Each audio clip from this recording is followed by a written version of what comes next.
A very good evening to all of you. सभी प्यारे बच्चों का अगेन वेलकम है। एक दिन के ब्रेक के बाद आपसे मिल रहे हैं। 27 जून की क्लास है आज की और फर्स्ट एडिटोरियल द हिंदू का पढ़ेंगे। लिप सर्विस इसका टाइटल है। आर्टिकल थोड़ा लंबा है, वोकैब थोड़ी कॉम्प्लिकेटेड है, पढ़ने में आपको मज़ा आएगा और बहुत ही अच्छे टॉपिक पे यानी कि इमरजेंसी के ऊपर लिखा हुआ आर्टिकल है। शुरू करते हैं इस क्लास को अपने क्विज़ के साथ में। एग्ज़ाम्स एसएससी के अनाउंस हो चुके हैं, सीजीएल वाले। अपनी रीडिंग को दुरुस्त रखना। अगले 4 महीने तक रीडिंग सेशंस को मिस मत करना, चाहे किसी भी टीचर से ले रहे हो आप। Reading is a important part of your CGL English paper. ये आपका आज का क्विज़ है। जो भी इस क्लास में पढ़ेंगे इस क्विज़ पे आपको अप्लाई करना है। 11 में से 11, 10 में से 10 आपको नंबर मिले, ये आपका ऑब्जेक्टिव है। सॉल्यूशंस इस क्विज़ के क्लास के लास्ट में करवाएंगे। आइए लेक्चर को शुरू करते हैं।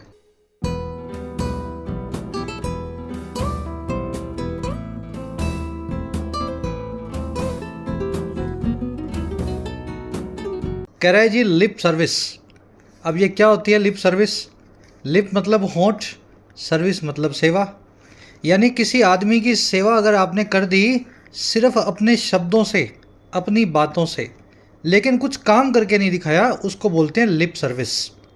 इसको आप दिखावटी सपोर्ट बोल सकते हैं, इसको आप हिपोक्रेसी या दोगलापन भी बोल सकते हैं।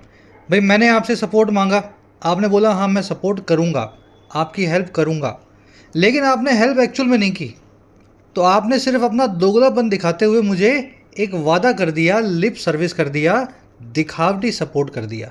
तो ऐसा ही कुछ दिखावटी सपोर्ट हमारी पार्लियामेंट में भी देखने को मिला। लिप सर्विस की गई डेमोक्रेसी के पक्ष में। चलिए अब टाइटल पैराग्राफ को देखते हैं, क्या कहना चाह रहा है। कह रहा है the ruling party can not critic the emergency while promoting authoritarianism. कह रहा है जो रूलिंग पार्टी है यानी बीजेपी है, ये क्रिटिक नहीं कर सकती है इमरजेंसी को। क्रिटिक करना क्या होता है? किसी भी चीज़ को अच्छे से एनालाइज करना, उसकी अच्छाइयों को, बुराइयों को ऑब्जेक्टिवली देखना, जैसे क्रिटिक देखता है, एक आलोचक देखता है। कह रहा है रूलिंग पार्टी जो है 1975 की इंदिरा गांधी जी के वक्त की इमरजेंसी को क्रिटिक नहीं कर सकती है, उसकी आलोचना या उसका एनालिसिस नहीं कर सकती है, जब वो प्रमोट खुद कर रही हो अथॉरिटेरियनिज्म को, तानाशाही को। अगर आपकी सरकार खुद भी तानाशाही कर रही है तो फिर एक दूसरे तानाशाही पीरियड का आप क्रिटिक नहीं कर सकते हैं, है ना। 1975 की इमरजेंसी तानाशाही थी, तो आप उसको क्रिटिक तब करें जब आप खुद तानाशाही से खुद को दूर रख सकें। रूलिंग पार्टी सब्जेक्ट है, कैन नॉट क्रिटिक इसकी वर्ब है। क्रिटिक करना मैंने आपको बता दिया, किसी चीज़ को ऑब्जेक्टिवली, है ना, एनालाइज करना, अच्छाइयाँ बुराइयाँ देखना। क्रिटिक एक वर्ब है और जो आदमी क्रिटिक करता है उसको आप बोल देते हैं क्रिटिक। लिख देता हूँ नीचे, वो नाउन बन जाता है क्रिटिक। ठीक है, ये थोड़ा सा नेगेटिव होता है। क्रिटिक जनरली आपकी बुराइयों पे फोकस करेगा, अच्छाइयों की बात नहीं करेगा। चलिए आगे बढ़े। सब्जेक्ट वर्ब मिलाते रहना, ग्रीन और पिंक कलर में आपको मिलेंगे पूरे आर्टिकल के अंदर। अब जल्दी से चलो अथॉरिटेरिज्म इस वर्ड को देख लेना। तानाशाही को बोलते हैं, तानाशाही को डिक्टेटरशिप भी बोलते हैं, थोड़ा सा बोलने में हो गई, टोटलिटेरिज्म भी बोलते हैं और डिस्पोटिज्म भी बोलते हैं। तो ये टोटलिटेरिज्म, ये वर्ड आपने बहुत बार देखा होगा, एग्जाम्स में सुना होगा, पढ़ा होगा, ज़रूर से दिमाग में बिठाल के रखना। चलिए आगे बढ़ेंगे। क्लास में अगर आप रेगुलर रहते हैं और कुछ बेनिफिट आपको मिलता है तो ज़रूर से इसको एक लाइक दे करके शेयर दें, प्रमोट करें इस चैनल को ताकि इसको रीच मिल सके। जिस भी एग्ज़ाम के लिए आप प्रिपेयर कर रहे हैं, SSC, banking, railways, defence, mock test के लिए मैं आपको रेकमेंड करता हूँ टेस्टबुक.com। 350 रुपये के अफोर्डेबल प्राइस में 700 एग्ज़ाम के मॉक टेस्ट, 70,000 से ज़्यादा मॉक टेस्ट आपको इस पास में मिल जाएंगे। तो आपको अलग अलग बाय नहीं करना है, एक सिंगल पास है, सारे एग्ज़ाम्स आपके इसमें कवर्ड होंगे। प्रो वर्जन के अंदर आपको प्रीवियस ईयर पेपर्स भी मिल जाएंगे जिनको आप मॉक की फॉर्म में लगा पाएंगे। जो भी एग्ज़ाम आप दे रहे हो उसके प्रीवियस ईयर पेपर्स भी आप अटेम्प्ट कर सकते हो in the form of mock test. फ़ायदा लेने के लिए सेल का कमेंट सेक्शन में जाएं, जो भी आपको प्राइस दिखाए टेक्स्ट बुक के पास का, आपको उसके ऊपर कोड लगाना है YT10। जैसे इस कोड को अप्लाई करेंगे आपका प्राइस घट के हो जाएगा 351 रुपीज़। तो लिंक कमेंट सेक्शन में है, जिन बच्चों को ज़रूरत है you can take benefit of the sale. Alright, आज वोकैबलरी को आपको अलग से नहीं करवा रहा हूँ, इस आर्टिकल में इतनी सारी वोकैबुलरी है कि मेरे लिए 5-6 वर्ड्स को अलग करना बहुत चैलेंजिंग हो गया। ठीक है ना, तो मैं 5-6 वर्ड्स ना पढ़ा करके जहाँ जहाँ जो वर्ड्स आएंगे उनको साथ साथ में डिटेल में एक्सप्लेन कर दूंगा। चलिए एक समरी आपको दें किस बारे में आर्टिकल लिखा हुआ है। देखिए, इंडियन पॉलिटिक्स का एक डार्क चैप्टर है 1975 की इमरजेंसी। आप और मैं तो उस वक्त नहीं थे, लेकिन हमारे जो घर के बड़े बुजुर्ग हैं, आप उनसे पूछ करके देखना, लोगों को घर से बाहर निकलते हुए भी डर लगता था कि कहीं पुलिस वाला कोई मारपीट ना कर दे, कोई उठा के ना ले जाए। सारे आपके मूल अधिकार लगभग ख़त्म हो चुके थे। आप एक तरीके से अपने ही देश में गुलाम हो चुके थे अपनी सरकार के। तो ये जो गंदा चैप्टर है 1975 का, इसको रिसेंटली पार्लियामेंट में डिस्कस किया गया हमारे ही स्पीकर ओम बिरला के द्वारा।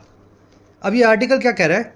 कह रहा है जी, बजाय इस गंदे चैप्टर से सबक लेने के, वही उसी टाइप की तानाशाही गुपे चुपे तौर पे आज भी रूलिंग पार्टी कर रही है। प्रेस की फ्रीडम की आज़ादी को रोकना, डिसेंटर्स को जेल में डालना, बिना बात किसी पे चार्ज लगा करके सीबीआई ईडी उसके पीछे लगा देना।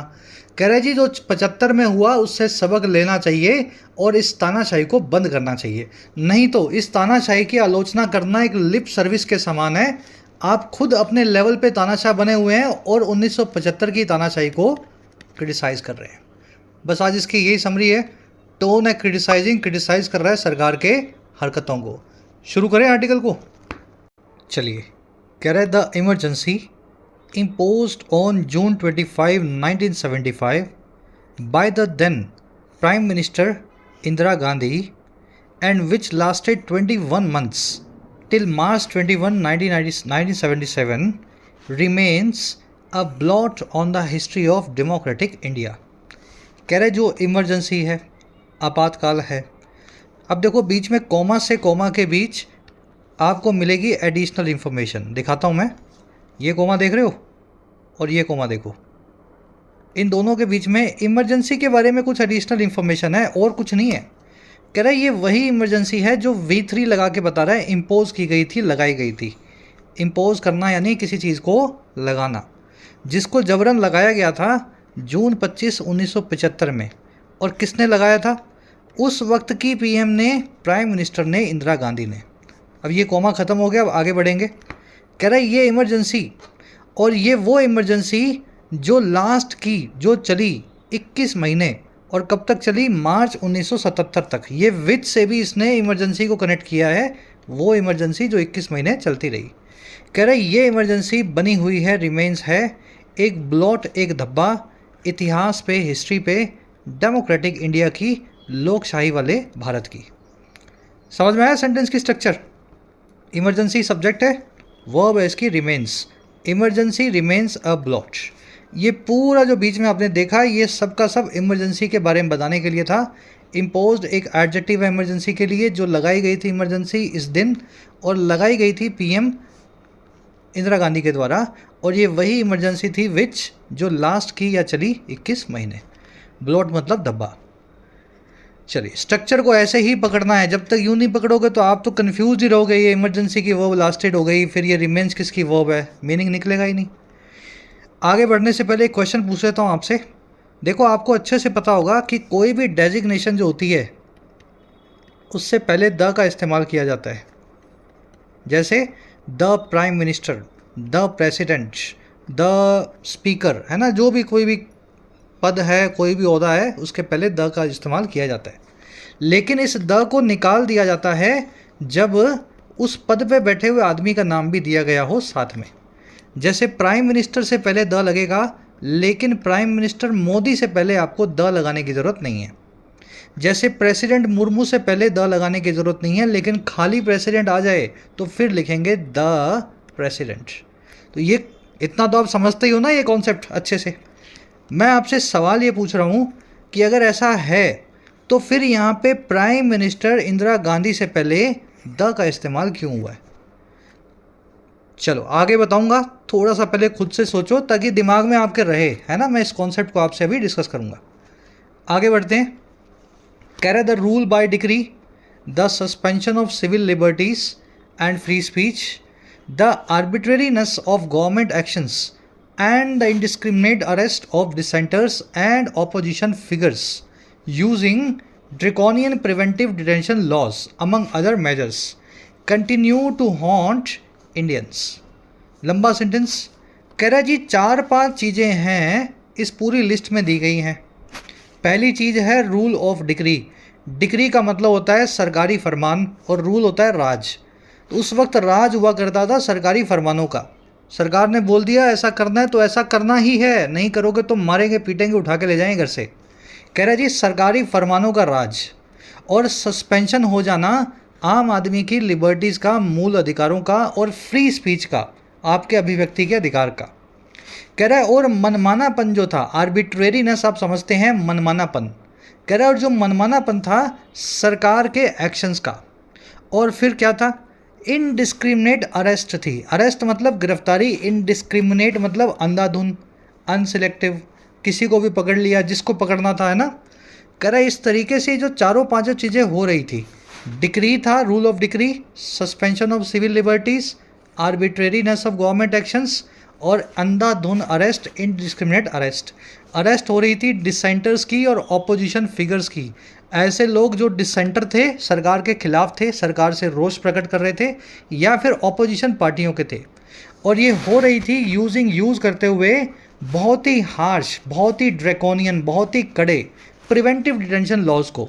ऐसे लॉज जो प्रिवेंटिव डिटेंशन वाले होते हैं, जो आपने गुनाह किया नहीं है उससे पहले ही आपको पकड़ा जा सके, इसको बोलते हैं प्रिवेंटिव डिटेंशन, है ना। कह रहा है ये सब चीज़ें जो थी ना, अमंग अदर थिंग्स, ऐसी और भी थी, ये सब चीज़ें आज भी कंटिन्यू कर रही हैं कि ये हॉन्ट करे, सताएं इंडियंस को। और किन इंडियंस को भाई? कह रहा जी who experience it in all its vicious forms. ये वो इंडियंस हैं, हमारे बाप दादा, हमारे पूर्वज, जिन्होंने एक्सपीरियंस किया था इमरजेंसी को, इट को, इसकी सबसे खूंखार फॉर्म्स में, विशियस फॉर्म्स में। तो ये सब जो है इमरजेंसी के दौरान होता था। ठीक है, मेरे ख्याल से रिपीट करने की ज़रूरत नहीं है। रूल, सस्पेंशन, आर्बिट्रेरीनेस और अरेस्ट, इन चारों की वर्ब है कंटिन्यू। हॉन्ट करना, किसी को सताना, जैसे भूत प्रेत सताता है ना किसी को रातों में जगह जगह के, इसको अंग्रेजी में बोलते हैं हॉन्ट करना। हु आया है इंडियंस के लिए, इंडियंस की वर्ब है एक्सपीरियंस्ड। इनडिस्क्रिमिनेट मतलब अंधाधुंध। ड्रैकोनियन मतलब बहुत ही कड़ा, बहुत ही ज़्यादा स्ट्रिक्ट। इसको हैवी हैंडेड भी बोलते हैं ड्रैकोनियन को। शायद मैंने लिखा है, शायद नहीं लिखा है, लिख देता हूँ मैं यहाँ, हैवी हैंडेड। भाई हैवी मतलब भारी, हैंड मतलब हाथ। जब कोई चीज़ हैवी हैंडेड है तो बड़ी स्ट्रिक्ट है ना, बड़े आपको भारी हाथ से ट्रीट किया जा रहा है, हैवी हैंडेड। कह रहे जी the traumatic episode is a reminder of the responsibility of democratic institutions in always safeguarding the freedoms and rights of citizens। कह रहा है ये जो पूरा ट्रॉमेटिक एपिसोड था, ट्रॉमेटिक मतलब जो आपको ट्रॉमा दे, प्रताड़ित करे, डिस्टर्ब करे, मेंटली आपकी पीस को ख़राब करे। एपिसोड का मतलब होता है घटना या वाक़या। कह रहा है ये पूरा आपको परेशान करने वाला जो वाक़या था इमरजेंसी वाला, ये एक रिमाइंडर है। और किस चीज़ का? उस रिस्पॉन्सिबिलिटी का, उस जिम्मेदारी का जो है डेमोक्रेटिक इंस्टीट्यूशंस की, भारत सरकार की, लोकतांत्रिक संस्थाओं की। और किस चीज़ में ये रिस्पॉन्सिबिलिटी है? हमेशा सेफ गार्ड करने में, महफूज रखने में फ्रीडम्स और राइट्स को, हकों और आज़ादियों को सिटीजन्स की। ठीक है ना। तो इस एपिसोड से हमें ये पता लगता है कि कितना ज़रूरी है सरकारी संस्थाएं हमेशा हमारे हक को सेफ गार्ड करें। अगर वो करना बंद कर दें तो फिर से ये इमरजेंसी वैसे जैसे हालात हो जाएंगे, है ना। एपिसोड की वर्ब है इस ट्रोमेटिक, आपने देख लिया, जो ट्रोमा आपको दे, जो परेशान करता हो। सेफ गार्ड करना बड़ा इजी सा वर्ड है। सेफ यानी महफूज, गार्ड मतलब सुरक्षा। किसी चीज़ को महफूज रख के उसकी सुरक्षा करना, है ना, सेफ गार्ड करना। तो फ्रीडम ऑफ राइट्स हमारे आज बने हुए हैं, लेकिन ये इंस्टीट्यूशंस ही हैं सरकारी, जुडिशरी है, एग्जीक्यूटिव है, पार्लियामेंट है ना, यही जो है हमारे राइट्स और फ्रीडम्स को सेफ गार्ड करके बैठे हैं। कह रहे जी when freshly elected and returning Lok Sabha speaker Om Birla read out a resolution on Wednesday condemning the imposition of emergency and termed it as an attack on the constitution। लंबा सेंटेंस, इतना ही पढ़ते हैं, आगे का देखेंगे। कह रहा है जी जब when नए इलेक्ट हुए और वापस लौटते हुए, रिटर्न करते हुए, लोकसभा स्पीकर जो हैं ओम बिरला, अभी अभी ये फिर से इलेक्ट हुए हैं, पहले भी थे पिछली लोकसभा में भी। कह रहे जब इन स्पीकर साहब ने रीड आउट कर दिया, जोरों से रीड करके बताया, रीड आउट करना 10 20 50 100 लोगों के सामने किसी चीज़ को जोरों से पढ़ना, तो जब इन्होंने रीड आउट किया एक रेजोल्यूशन को, एक प्रस्ताव को, वेंसडे को यानी बुधवार को, और कौन सा रेजोल्यूशन था, अब देखो रेजोल्यूशन के लिए यहाँ इसने पार्टिसिपल लगाया है वर्ब के आईएनजी फॉर्म में। कह रहा है ये वो रेजोल्यूशन था जो कंडेम करता था, आलोचना करता था लगाए जाने वाले काम की इम्पोजिशन की, इमरजेंसी का 1975 वाली। कह रहा है जब इन्होंने इस रेजोल्यूशन को पढ़ा और टर्म कर दिया, इसको नाम दे दिया एक अटैक के जैसा, एक हमले के जैसा हमारे कॉन्स्टिट्यूशन पे। कह रहा है जब ओम बिरला साहब ने इस काम को पार्लियामेंट में किया तो क्या हुआ फिर, अब देखो आगे का सेंटेंस कोमा लगा के, one could have considered this as a note of caution about the perils of suspending civil liberties. कह रहे तब कोई भी आदमी, वन यहाँ पे इंडेफिनिट प्रोनाउन है, इसका मतलब होता है कोई भी इंसान, कोई भी आदमी, कोई भी औरत। कह रहे तब कोई भी इंसान इसको सुनने वाला कंसीडर कर सकता था, मान सकता था इस पूरे वाक्य को, दिस को एक नोट ऑफ कॉशन, एक कॉशन का नोट, कॉशन यानी चेतावनी, नोट मतलब एक छोटा सा है ना रिमार्क, एक चेतावनी का रिमार्क समझ सकता था जो था पेरिल्स को लेकर के, खतरों को लेकर के, जो है सस्पेंड कर देने के सिविल लिबर्टीज़ को, आम आदमी के अधिकारों को। अच्छा और क्या मान सकता था, और मान सकता था and as a pledge that this would never be allowed, और इसको मान सकता था एक प्लेज, एक कसम कि ये फिर से कभी भी अलाउ नहीं किया जाएगा टू हैपन अगेन, ये कि फिर से हो सके। तो ओम बिरला जी के भाषण को सुन के ये लगा, किसी भी आदमी को ऐसा लगना चाहिए कि ओम बिरला जी बड़े गुस्से में हैं इमरजेंसी को लेकर के, और इनकी पार्टी कभी भी ऐसे काम ज़िंदगी में जब तक ये रहेंगे ना पावर में तब तक नहीं करेंगे। इन्होंने कसम भी खा रखी है कि जो 1975 में इंदिरा गांधी करके गई थी उस तरह की तानाशाही को कभी भी अंजाम नहीं देंगे। किसी को भी सुन के ऐसा लगना चाहिए। मीनिंग समझ आया सेंटेंस का, ये जो है इसका टोटल मीनिंग है।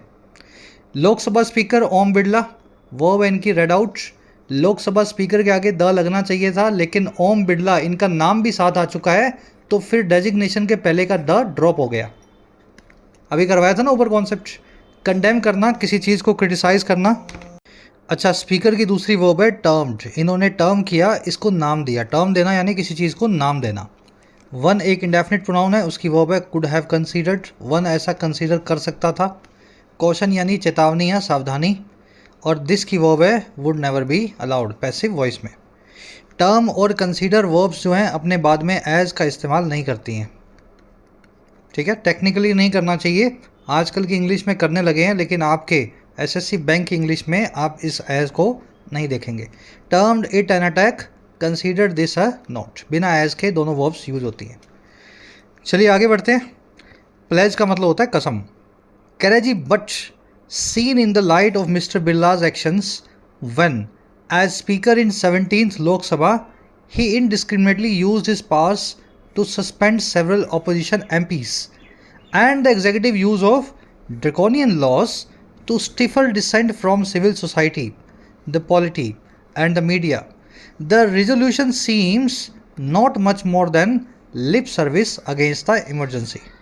देखो कितना लंबा सेंटेंस है, लेकिन इसको ध्यान से देखना हो तो ये छोटा सा सेंटेंस है, यहीं से शुरू हो रहा है रेजोल्यूशन से, यहीं से पढ़ो आप, बाकी का तो बाद में पढ़ लेना है ना, एडिशनल इन्फॉर्मेशन है। कह रहा है ये रेजोल्यूशन जो है ओम बिरला जी ने लिया, ये दिखाई देता है, सीम होता है, बिल्कुल भी ज़्यादा नहीं, नो मच मोर, और किससे ज़्यादा, लिप सर्विस से ज़्यादा, या फिर दोगलापंथी से ज़्यादा, जो है अगेंस्ट द इमरजेंसी के खिलाफ। तो ये रेजोल्यूशन जो है हमें दोगलापंथी लगती है ओम बिरला जी की, जैसे ही उन्होंने इसको ज़ोर से पढ़ा। अब क्यों लगती है दोगलापंथी, ये ऊपर इसने बताया हुआ है। कह रहा है जी लेकिन देखा जाए इस लाइट में, इस भूमिका में, या इस समझ गए ना, इस लाइट में जो है बिरला साहब के खुद के एक्शंस की, खुद के उनकी हरकतों की, जब स्पीकर के तौर पे 17वीं लोकसभा में इन्होंने अंधाधुंध तरीके से इनडिस्क्रिमिनेटली इस्तेमाल किया, दुरुपयोग किया अपनी ही ताकतों का, कि वो सस्पेंड कर दें बहुत सारे सेवरल ऑपोजिशन के एमपीज़ को, सांसदों को। और जो एग्जीक्यूटिव का यूज़ है, एग्जीक्यूटिव मतलब मंत्रिमंडल, हमारी सरकार के जो बड़े बड़े कैबिनेट मिनिस्टर्स हैं, है ना, जो राज्य मंत्री हैं, स्वतंत्र प्रभार के हैं, जो एग्जीक्यूटिव यूज़ है ड्रैकोनियन लॉज का, बहुत कड़े कानूनों का, ताकि स्टिफल किया जा सके, गला घोंटा जा सके। स्टिफल करना, गला घोंटना। डिसेंट का यानी कि रोष का, पब्लिक के गुस्से का। और कहाँ से? सिविल सोसाइटी से। पॉलिटी से यानी हमारी पॉलिटिक्स से। और मीडिया से यानी हमारे, समझ गए ना, मीडिया पूरे जो है मीडिया सिस्टम से। कह रहा अगर इस लाइट में देखें, ओम बिरला जी के एक्शंस को देखें, जब वो अपनी पावर को यूज़ करके अपोजिशन के एमपीज़ को फटाफट अंधाधुंध तरीके से सस्पेंड कर देते हैं, और सरकार के मंत्रिमंडल को देखें जो ड्रैकोनियन लॉज का इस्तेमाल करके किसी भी तरह की डिसेंट को स्टिफल करने की कोशिश करता है, गला घोटने की कोशिश करता है किसी भी रोष वाली बात का। तो कह रहे फिर ये रेजोल्यूशन दिखाई देता है हमें दोगलापंथी लिप सर्विस इमरजेंसी के खिलाफ। लंबा सेंटेंस, लेकिन ये बना ऐसे हुआ है, मैं आपको स्ट्रक्चर समझा रहा हूँ। मैं मेन सब्जेक्ट है रेजोल्यूशन, वर्ब एज की सीम्स, ठीक है। सीन इन दिस लाइट, ये रेजोल्यूशन के लिए आया है। अगर इसको इस लाइट में देखें आप बिरला साहब के एक्शंस की, चलो ही आया मिस्टर बिरला के लिए। वर्ब एन की यूज्ड, इनडिस्क्रिमिनेटली मतलब अंधाधुंध तरीके से। ड्रैकोनियन लॉज आप समझ चुके हैं, बड़े ही सख्त कड़े कानून। स्टिफल करना, आवाज़ का गला घोंटना। डिसेंट होती है ऑपोजिशन, किसी भी चीज़ के लिए गुस्सा या रोष कहलाता है डिसेंट। और बढ़ते हैं आगे। कह रहे जी it seems more a political ploy to target the Congress party. कह रहे ये ज़्यादा दिखाई देता है एक सियासी पैतरा, एक राजनीतिक षड्यंत्र जो है कांग्रेस पार्टी को टारगेट करने का, उनको जलील करने का। इट की वर्ब है सीम्स। प्लॉय का मतलब होता है पैतरा, मैन्यूवर, है ना, किसी चीज़ को करने के लिए कोई षड्यंत्र होता है, उसको बोलते हैं प्लॉय। मैन्यूवर की स्पेलिंग देख लेना भाई, 20 बार करवा भी चुके हैं। मैनो, EU और व्रे। मैनो फिर लिखोगे EU और फिर लिखोगे व्रे, ऐसे बनता है मैन्यूवर। स्पेलिंग लिख करके देखोगे तो दिमाग में बैठ जाएगी। कह रहा जी indeed the ruling BJP in the recent past resorted to similar excesses without even the fig leaf of a declaration of emergency. कह रहा है इंडीड, सच बात तो ये है कि जो रूल करने वाली बीजेपी है रीसेंट पास्ट में, अभी के कुछ पुराने वक्त में, वो रिसोर्ट टू कर चुकी है, वो उतर आई है इसी की तरह की एक्सेसिस पे, इमरजेंसी जैसी जातियों पे। और कैसे उतरी है भाई? बिना यहाँ तक कि विदाउट इवन उस फिग लीफ के, उस मुखौटे के, उस कवर के, जो है डेक्लेरेशन ऑफ इमरजेंसी का, इमरजेंसी के, समझ गए ना, घोषणा का। तो बीजेपी ने भी कुछ ऐसे ड्रैकोनियन लॉज और अथॉरिटेरिज्म को अपनाया है। इमरजेंसी की तरह ही था, लेकिन इन्होंने तो इमरजेंसी का मुखौटा भी उसको नहीं पहनाया, बिना मुखौटा पुनाए ही अपना जो है इस तरह के काम किए हैं, ये इस आर्टिकल का कहना है। बीजेपी की वो है रिसोर्टेड टू, रिसोर्ट टू करना, किसी चीज़ पे उतर आना। एक्सेस यानी जाति, है ना, ऐसे एक्सेसिस यानी ऐसी जातियाँ। फिग लीफ मतलब होता है मुखौटा, किसी चीज़ को छुपाने के लिए जो लगाते हैं ना, वो होता है मुखौटा या फिग लीफ। ये वर्ड बना है फिग से, मैं आपको दिखा देता हूँ। फिग मतलब अंजीर का पेड़। तो इसकी जो लीफ है ना, ये पुराने ज़माने में आदिवासी लोग अपने बॉडी पार्ट्स को ढकने के लिए यूज़ करते थे, जो उनको एम्बैरेसिंग लगते थे, है ना। फेस को नहीं ढकेंगे, बाकी बॉडी पार्ट्स को। आप समझ पा रहे होंगे मैं क्या कहना चाह रहा हूँ, अपने प्राइवेट पार्ट्स को। तो ये फिग लीफ एक ऐसा लीफ था जो एम्बैरेसमेंट को ढकने के लिए यूज़ होने वाला चीज़ थी। इसी चीज़ को हम आजकल यूज़ करते हैं अपने इंग्लिश में, कोई भी ऐसा चीज़, कोई भी ऐसा कवर जिससे आप किसी एम्बैरेसिंग चीज़ को ढक सकें, है ना, कोई भी इस तरह का मुखौटा। चलो अब देखो, दो कॉन्सेप्ट्स हैं ग्रामर के, फटाफट देख लो। एक ऊपर छोड़ करके आए हैं, दूसरा नीचे आपको यहाँ मिलेगा। पहला वाला जो मैंने आपसे पूछा ये था कि प्राइम मिनिस्टर के आगे इंदिरा गांधी क्यों लिखा हुआ है, मतलब इंदिरा गांधी लिखा हुआ है तो द क्यों लगा हुआ है, जनरली नहीं लगना चाहिए। तो इसका सिंपल सा रीज़न है जी, देन लग चुका है। देन का मतलब होता है उस वक्त के प्राइम मिनिस्टर। अगर इस देन को मैं यहाँ से निकाल दूँ तो इसका मतलब ये हो जाएगा प्राइम मिनिस्टर इंदिरा गांधी, यानी कि ये आज भी हमारी पीएम है। ऐसा तो नहीं है, इंदिरा गांधी तो 75 में पीएम थी, है ना, उस 60s में 70s में पीएम थी। तो देन लगा के हम बताते हैं कि भाई साहब जिस वक्त की बात हो रही है हम उस वक्त के पीएम की बात कर रहे हैं। तो जब भी देन का इस्तेमाल हो, आदमी और डेजिग्नेशन दोनों दिया गया हो, तो आपको द लगा लेना है, इस द को ड्रॉप नहीं करना है, ठीक है। तो अब ये कॉन्सेप्ट आपके दिमाग में हमेशा बैठ जाएगा। दूसरा, किसी भी प्रॉपर नाउन से पहले आप द का इस्तेमाल नहीं करते हैं। मान लीजिए इंदिरा गांधी लिखा होता है ना, इंदिरा गांधी डिड दिस, तो द इंदिरा गांधी आपको पता है अच्छे से आप नहीं लिखेंगे। बराक ओबामा है, डोनाल्ड ट्रंप है, नरेंद्र मोदी हैं, कोई भी आदमी का नाम हो, मेरा आपका हो, मनोज, मुकेश, अमन हो, हमारे किसी के नाम के आगे द नहीं लगता। लेकिन जैसे ही कोई आदमी स्वर्गवासी हो जाता है और उसके नाम के आगे आप लेट लगाते हैं, लेट, है ना, स्वर्गवासी यानी लेट, तो फिर लेट के साथ में आप द का इस्तेमाल करें। द लेट, अब जो भी लिखना चाहें, महात्मा गांधी, द लेट इंदिरा गांधी, है ना, जो भी आप लिखें। तो ये दोनों कॉन्सेप्ट्स याद रखना। देन से पहले आप द का इस्तेमाल ज़रूर करेंगे, चाहे उस आदमी का नाम भी दे दिया गया हो। और वैसे किसी भी आदमी का नाम जो स्वर्गवासी है उसके आगे लेट लग चुका है, आप लेट से पहले द का इस्तेमाल ज़रूर करेंगे। चलो अब दूसरा कॉन्सेप्ट नीचे देखते हैं। ये मैंने आपको कॉन्सेप्ट बताया, रिसोर्ट टू करना। रिसोर्ट टू करना यानी किसी चीज़ का सहारा लेना या किसी चीज़ पे उतर आना। जैसे आप समझते हैं ना, कोई काम आपका हो नहीं पा रहा तो आप किसी उल्टे सीधे काम को भी करने लगेंगे, तो अब मैं आपको बोलूँगा अब आप देखो इस चीज़ पे उतर आए हैं, है ना, तो अंग्रेजी में उसको बोलते हैं रिसोर्ट टू करना। इसको टेक रिकॉर्स टू करना भी बोलते हैं। Resort to is equal to take recourse to. मैं आपको समझाना ये चाह रहा हूँ, ये जो रिसोर्ट टू और टेक रिकॉर्स टू है, इनके बाद में नाउन आएगा या वर्ब की आईएनजी फॉर्म आएगी। टू यहाँ पे एक प्रेपोजिशन है, अगर प्रेपोजिशन है तो अपने बाद में नाउन ही ले सकता है या फिर वर्ब को जेरेंड बना के ले सकता है, वर्ब की बेस फॉर्म नहीं ले सकता। Don't resort to alcohol to relieve your stress. Alcohol पे कभी भी मत उतरो अपनी स्ट्रेस को रिलीव करने के लिए, अपने तनाव को कम करने के लिए। तनाव कम करना है तो और भी बहुत तरीके हैं, alcohol is not one of the ways. अब देखो इस सेंटेंस में रिसोर्ट टू के बाद में अल्कोहल लिखा हुआ है जो कि एक नाउन है, सेंटेंस बिल्कुल ठीक है। लेकिन दूसरा सेंटेंस देखिए, don't resort to take alcohol to relieve your stress. कभी भी अल्कोहल लेने तक ना उतरें या पीने तक ना उतरें अपनी स्ट्रेस को रिलीव करने के लिए। पहले में क्या बोला, अल्कोहल पे ना उतरें, है ना, इसका मतलब वैसे ही अल्कोहल मत पिएं, लेकिन यहाँ पीने की बात मैंने लिख भी दी, टेक करके लिख दिया। इस सेंटेंस में आपको टू के बाद में वर्ब की आईएनजी फॉर्म लगानी पड़ेगी। टेक एक वर्ब है तो आपको लिखना चाहिए don't resort to taking alcohol to relieve your stress. समझ पाए इतना कि नहीं समझ पाए? सिंपल कॉन्सेप्ट है बहुत। ऑफिशियल्स फियर दैट एक्सट्रीमिस्ट में रिसोर्ट टू वायलेंस। ऑफिशियल्स ऐसा फियर करते हैं कि एक्सट्रीमिस्ट जो हैं, उग्रवादी जो हैं, वो उतर आ सकते हैं वायलेंस पे। वायलेंस एक नाउन है, रिसोर्ट टू के बाद में आया, बिल्कुल ठीक है। लेकिन यहाँ पे अगर मैं ऐसा लिख दूँ, दे मे रिसोर्ट टू कमिट वायलेंस, तो ये गलत हो जाएगा। कमिट की जगह मुझे लिखना होगा कमिटिंग वायलेंस। क्लियर है मामला? एक सेकंड रुकना, ठीक है ना। तो ये कॉन्सेप्ट आपको ध्यान रखना है। एक आपको साथ एक होमवर्क भी दे रहा हूँ। The little girl resorted to steal food out of desperation.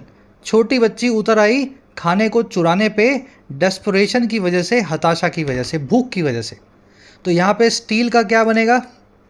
खुद से देखो, खुद से समझो, खुद से लिखो, ताकि ये कॉन्सेप्ट दिमाग में बैठ सके।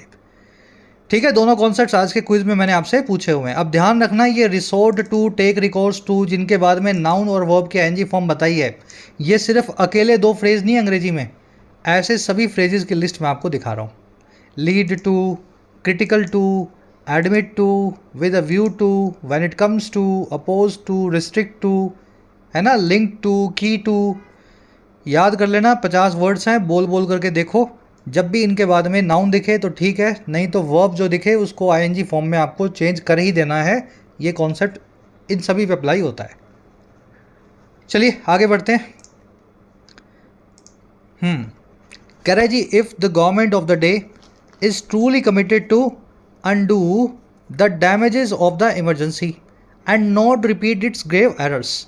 कह रहा है अगर सरकार जो है आज की, ऑफ द डे मतलब आज की बात कर रहा है, ये सही में वचनबद्ध है, कमिटेड है अंडू करने के लिए, उल्टा करने के लिए। अंडू करना यानी किसी चीज़ पे पानी फेरना, उसको उल्टा करना। और किसको? डैमेजेस को, नुकसान को जो इमरजेंसी से हमें हुआ, और ना रिपीट करने के लिए इस ग्रेव एरर्स को, ऐसी गंभीर जो है गलतियों को, ग्रेव मतलब गंभीर। कह रहा तब क्या होगा? कह रहा तब होगा ये, it would not have taken recourse to the same measures. कह रहा है इसने टेक रिकॉर्ड्स टू ना किया होता, रिसोर्ट टू ना किया होता, उतर के ना आई होती इसी तरह की हरकतों पे, सेम मेजर्स पे इन द रीसेंट पास्ट, अभी कुछ ही जो है रीसेंट के पास्ट में। अगर सरकार सच में चाहती कि इमरजेंसी को हमें नहीं लगाना है, ऐसी मिस्टेक को फिर से नहीं करना है, तो इमरजेंसी जैसे कदम सरकार खुद भी ना उठाती हाल फिलहाल में। और ये कैसे देखा जाए, बात को कैसे समझा जाए? कह रहा जी, seen in the attack on the free press, the use of enforcement and investigative agencies to selectively target opposition representatives and draconian preventive detention laws to keep political prisoners. कह रहा है ये बात हम ऐसे नहीं कर रहे हैं हवा हवाई कि सरकार ने भी ऐसे कदम उठाए हैं। सरकार उतर आई है ऐसे कदमों पे और ये देखा जा सकता है इन सभी शर्मनाक चीज़ों में। अब ये शर्मनाक चीज़ें कौन कौन सी हैं सारी ये लिख रहा है। कह रहा है जी ये देखी जा सकती है उस अटैक में जो है फ्री प्रेस पे, आज़ाद मीडिया पे, जो सरकार करती है ना, मीडिया को आज़ाद नहीं रहने देती। ये देखा जा सकता है उस इस्तेमाल में, उस यूज़ में जो है हमारी सुरक्षा एजेंसीज़ का, ईडी सीबीआई का, एनफोर्समेंट एजेंसीज़ का, जो है सिलेक्टिवली टारगेट करने का, अपने हिसाब से चुन चुन के हमला करने का ऑपोजिशन के रिप्रेजेंटेटिव्स पे, विपक्ष के नेताओं पे। ये देखा जा सकता है उन ड्रैकोनियन प्रिवेंटिव डिटेंशन लॉज में, उन बहुत ही कड़े गुनाह को करने से पहले ही अरेस्ट करने वाले लॉज में, है ना। आपको पकड़ा कब है? जब आपने गुनाह किया ही नहीं है, बस आपको रोकने के लिए पकड़ लिया कि आप गुनाह करोगे। तो ऐसे कड़े लॉज में भी देखा जा सकता है जो कीप करने के हैं, बनाए रखने के हैं पॉलिटिकल प्रिजनर्स को, राजनीतिक कैदियों को, एक्टिविस्ट को और जर्नलिस्ट को जेल में बिना ट्रायल के, बिना किसी कोर्ट केस के। कह रहा है including by the fostering of charges against them, जिसमें शामिल भी है ये पूरा काम फोइस्ट करके, जबरन लगा करके ऐसे चार्जेस जो अनरिलेटेड हैं इन लोगों के सामने। फोइस्ट का मतलब क्या होता है? आपने किया तो कुछ नहीं लेकिन पकड़ के डाल दिया कि आप चोर हो, है ना, आप तो उग्रवादी हो, अर्बन नक्सलाइट हो। तो ऐसे चार्जेस आप पे जब पकड़ पकड़ के लगाए जाते हैं, इसको अंग्रेजी में बोलते हैं फोइस्ट करना, ठीक है ना। तो ये सब चीज़ें अगर आप देखो तो ऐसे ही कुछ कदमों पे सरकार भी उतर करके आई है इमरजेंसी को, इमरजेंसी जैसे। लंबा सेंटेंस था, मैंने भरसक कोशिश की है इस सेंटेंस की आत्मा तक आपको समझा दूँ मैं ना ये क्या कहना चाह रहा है। गवर्नमेंट की वर्ब है इस, इट की वर्ब है would not have taken, take recourse to करना, रिसोर्ट टू करना, किसी चीज़ पे उतर आना, ग्रेव यानी गंभीर, अंडू करना यानी किसी चीज़ को उल्टा करना, किसी चीज़ के ऊपर पानी फेरना। ठीक है, बाकी तो सब आपने देख ही लिया, आगे बढ़ते हैं। कह रहा है जी the BJP's authoritarian actions are one reason why its electoral representation in 18 Lok Sabha has been trim to below the majority mark. कह रहे बीजेपी के तानाशाही कदम जो हैं वही एक कारण है कि क्यों कि इस पार्टी का इलेक्टोरल रिप्रेजेंटेशन जो है, राजनीतिक प्रतिनिधित्व जो है 18वीं लोकसभा में वो ट्रिम हो गया है, काट छाट के छोटा हो गया है मेजॉरिटी मार्क से नीचे, 272 से नीचे। तो ये नहीं, तानाशाही की वजह से ही पब्लिक ने बीजेपी को इस बार वोट्स भी नहीं डाले। एक्शंस की वर्ब है आर, रिप्रेजेंटेशन की वर्ब है has been trimmed, passive voice लगा हुआ है, ट्रिम करना, काट छाट करना। कह रहा है जी the 2024 general election verdict might not have been a decisive rejection of the ruling party. कह रहा है जी 2024 का जो वर्डिक्ट है, जनरल इलेक्शन है, आम चुनाव है, उसका जो वर्डिक्ट है या आखिरी फैसला है, ये ज़रूर ना ही हो, माइट नॉट हैव बीन, शायद ये ना हो, माइट नॉट हैव बीन, एक निर्णायक, एक डिसाइसिव, एक फाइनल रिजेक्शन रूलिंग पार्टी का। भाई 272 नहीं दी थी तो 200 से कम भी नहीं दी, समझ पा रहे हो ना। तो ज़रूर ही ये आप मान सकते हैं कि 2024 का जो फैसला है इलेक्शंस का वो टोटल रिजेक्शन नहीं है बीजेपी का, एज इट वाज इन 77, जैसा कि 77 में इंदिरा गांधी का लोगों ने किया था। कह रहा है जी but it is no less significant as it empowers those in responsible positions. कह रहा है लेकिन ये कम सिग्निफिकेंट भी नहीं है, कम महत्वपूर्ण भी नहीं है, क्योंकि ये एम्पावर करता है, सक्षम बनाता है उन लोगों को जो रिस्पॉन्सिबल पोजीशंस में बैठे हैं, जिम्मेदार पदों पे बैठे हैं in Indian democratic institutions, Bharat के डेमोक्रेटिक इंस्टीट्यूशंस में, सीबीआई में, ईडी में, इलेक्शन कमीशन में, जुडिशरी में। और क्यों कि टू रजिस्ट अथॉरिटेरिज्म, कि वो रजिस्ट कर सकें, विरोध कर सकें तानाशाही का। तो भले ही आपने 200 से कम नहीं दिए हैं, 272 भी नहीं दिए हैं, लेकिन आपने इस जो भी सीट दी है ना उससे आपने डेमोक्रेटिक इंस्टीट्यूशंस में बैठे हुए बड़े अधिकारियों का मनोबल बढ़ा दिया है। अब वो तानाशाही के सामने रजिस्ट करेंगे, है ना, सरकार की कठपुतली बन करके काम ना करें, हो सकता है ना करें। वर्डिट की वो है might not have been decisive यानी निर्णायक, जो फाइनल हो, डिसीजन मेकिंग करने वाला हो। इट की वर्ब है was, it is and it empowers. Empower करना, किसी चीज़ को पावर देना, सक्षम बनाना। रजिस्ट करना, किसी चीज़ को विरोध करना, उसके सामने खड़े रहना। कह रहे जी a more thoroughgoing opposition in parliament that questions ruling party high handedness. देखो 5 चीज़ें बताएगा ये, 4-5, और सब लगी हुई हैं कॉमा, ये जो है सेमी कॉलम से, देख रहे हो इसको, एक एक करके इन चीज़ों को अपने को पढ़ना है, और ये सेंटेंस का पार्ट नहीं है, सेंटेंस तो इनके बाद आएगा। कह रहे जी पहली चीज़ है लिस्ट में एक और थोरो गोइंग, एक और ज़्यादा डिटेल्ड ऑपोजिशन पार्लियामेंट में, जो सवाल उठा दे रूलिंग पार्टी की हाई हैंडेडनेस पे। हाई हैंडेडनेस यानी एरोगेंस, ह्यूब्रिस, किसी चीज़ को लेकर के आपके अंदर का जो वो होता है ना। कह रहा है ऐसी एक मिल जाए हमें ऑपोजिशन। दूसरी चीज़ कौन सी चीज़? A vigilant judiciary that ensures justice to the many unjustly held dissidents. एक सतर्क जुडिशरी मिल जाए, विजिलेंट जुडिशरी मिल जाए, जो पक्का या सुनिश्चित कर दे जस्टिस को, न्याय को, बहुत सारे अन्यायपूर्ण पकड़े गए डिसिडेंट्स के लिए, ऐसे लोग जो सरकार के लिए डिसिडेंट हैं, सरकार के खिलाफ हैं, और अन्यायपूर्ण तरीके से अनजस्टली उनको होल्ड किया हुआ है, ऐसी एक जुडिशरी मिल जाए। And a civil society that pushes for the withdrawal of draconian preventive detention laws.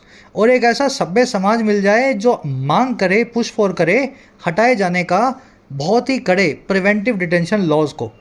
और क्या मिल जाए? And a ruling party that coheres with this. एक ऐसी रूलिंग पार्टी मिल जाए जो इन सभी मांगों के साथ में खड़ी हो, कोहेयर करती हो, इनसे जुड़ी हुई हो, इनसे मिली हुई हो। कह रहा जी राम राज्य आ जाएगा अगर ये 4 चीज़ें हो गई ना। ये तो क्या होगा, आगे बता रहे डैश लगा के, only such substantive steps will enable India to decisively move on from the dark period of emergency. ऐसे गंभीर स्टेप्स जो हैं, सिर्फ यही स्टेप्स इनेबल कर सकते हैं भारत को कि हम निर्णायक तौर पे, डिसाइसिव तौर पे, अंततः तौर पे मूव ऑन फ्रॉम कर सकें, पीछे छोड़ सकें इस डार्क पीरियड को, काले पीरियड को, इमरजेंसी का। तो ये 4 चीज़ें हमें अपने देश में चाहिए। अच्छी सी हमारी पार्लियामेंट में ऑपोजिशन हो, मजबूत जुडिशरी हो, एक सिविल सोसाइटी हो जिसकी आवाज़ हो, और एक रूलिंग पार्टी हो जो देशभक्ति सही मायनों में समझती हो, है ना, इन चीज़ों को सपोर्ट करती हो। तो ये 4 चीज़ें हो जाएं तो हम अपने आप इमरजेंसी के डार्क चैप्टर को पीछे छोड़ सकते हैं। देखा सेंटेंस कितना लंबा है, लेकिन शुरू यहाँ से हो रहा है, ठीक है ना। स्टेप्स विल इनेबल, ये सब्जेक्ट है स्टेप्स, वो है इसकी इनेबल। 4 चीज़ों की इन्होंने लिस्ट आपको बना के दी है इस डैश से पहले। चारों चीज़ें कॉमा से, ये सेमी कॉलम से जुड़ी हुई हैं ना, 3-4 चीज़ें। कोहेयर विद करना, किसी से जुड़ा हुआ होना। विजिलेंट यानी सतर्क। हाई हैंडेडनेस, ऊपर आपने एक वर्ड देखा था हैवी हैंडेडनेस, है ना, वो होता है सख्ताई या कड़ाई, कड़ापन। हाई हैंडेडनेस होता है आपका अंदर का गुमान, आपका अंदर का एरोगेंस, ह्यूब्रिस, है ना। तो ये दोनों अलग वर्ड्स हैं।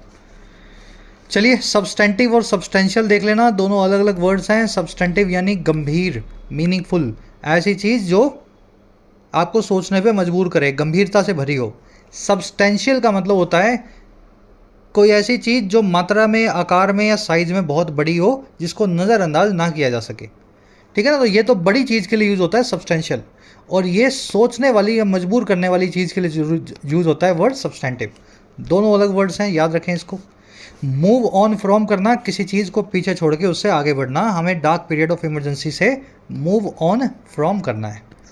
चलिए रैप अप करेंगे। वो कैब आज की हैवी थी, क्लास भी लंबी हो गई इसी चक्कर में। अब आ जाओ अपने क्विज़ पे।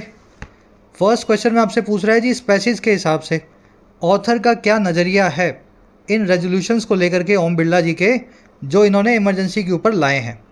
ऑथर के हिसाब से इस रेजोल्यूशन का कितना मायने है ना, कितना ज़रूरी है, क्या सही है गलत है।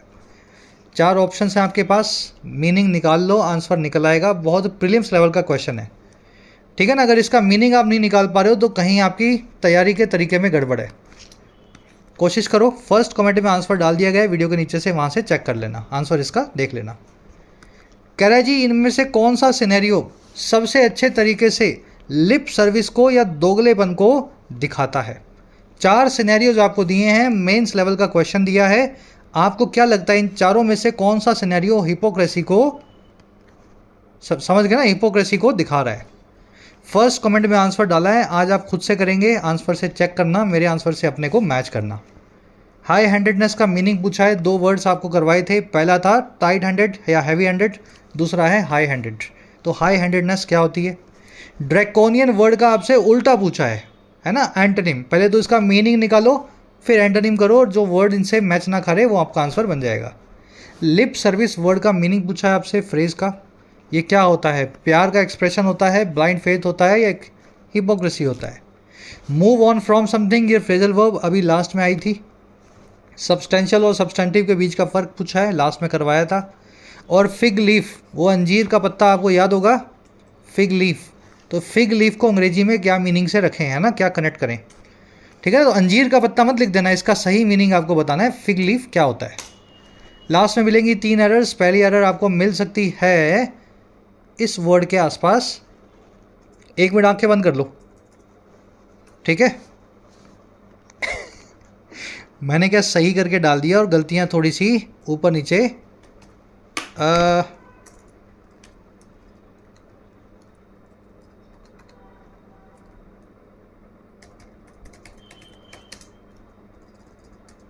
चलो, इसमें आपको 3 एरर्स मिलेंगी और मैं नहीं बता रहा कहाँ मिल रही हैं, ठीक है।